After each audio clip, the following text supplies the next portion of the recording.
जगत में प्रत्येक व्यक्ति को किसी ना किसी प्रकार की निर्बलता अवश्य होती है। जैसे कोई बहुत तेजी से दौड़ नहीं पाता तो कोई अधिक भार नहीं उठा पाता, कोई असाध्य रोग से पीड़ित रहता है तो कोई पढ़े हुए पाठों को स्मरण में नहीं रख पाता। ऐसे अनेकों उदाहरण और भी हैं।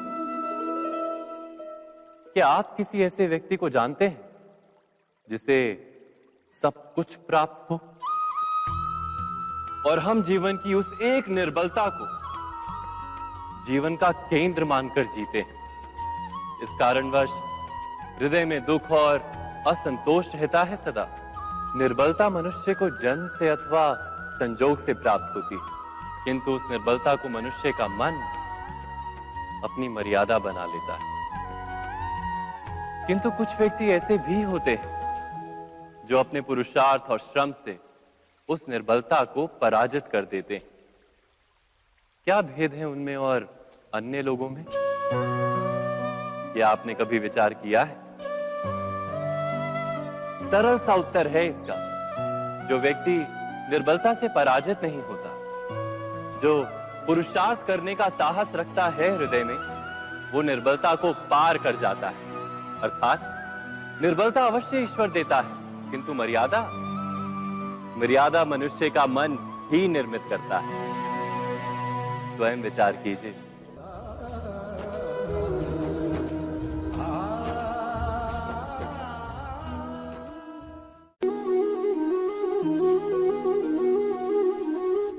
भविष्य का दूसरा नाम है संघर्ष। हृदय में आज इच्छा होती है और यदि पूर्ण नहीं हो पाती तो हृदय भविष्य की योजना बनाता है।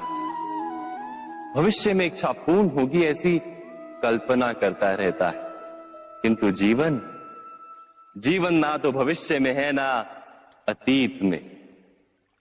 जीवन तो इस क्षण का नाम, अर्थात इस क्षण का अनुभव ही जीवन का अनुभव। पर हम ये जानते हुए भी इतना सा सत्य समझ नहीं पाते। या तो हम बीते हुए समय के स्मरणों को घेर कर बैठे रहते, या फिर आने वाले समय के लिए हम योजनाएं बनाते रहते हैं और जीवन जीवन बीत जाता है। एक सत्य यदि हम हृदय में उतार लें कि ना हम भविष्य देख सकते हैं, ना ही भविष्य निर्मित कर सकते हैं, हम तो केवल धैर्य और साहस के साथ भविष्य को आलिंगन दे सकते हैं, स्वागत कर सकते हैं भविष्य का। तो क्या जीवन का हर पल जीवन से नहीं भर जाएगा? स्वयं विचार कीजिए।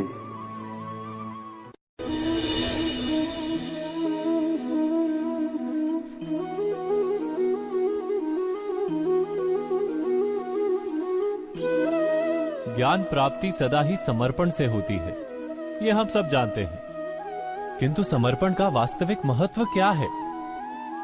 क्या हमने कभी विचार किया?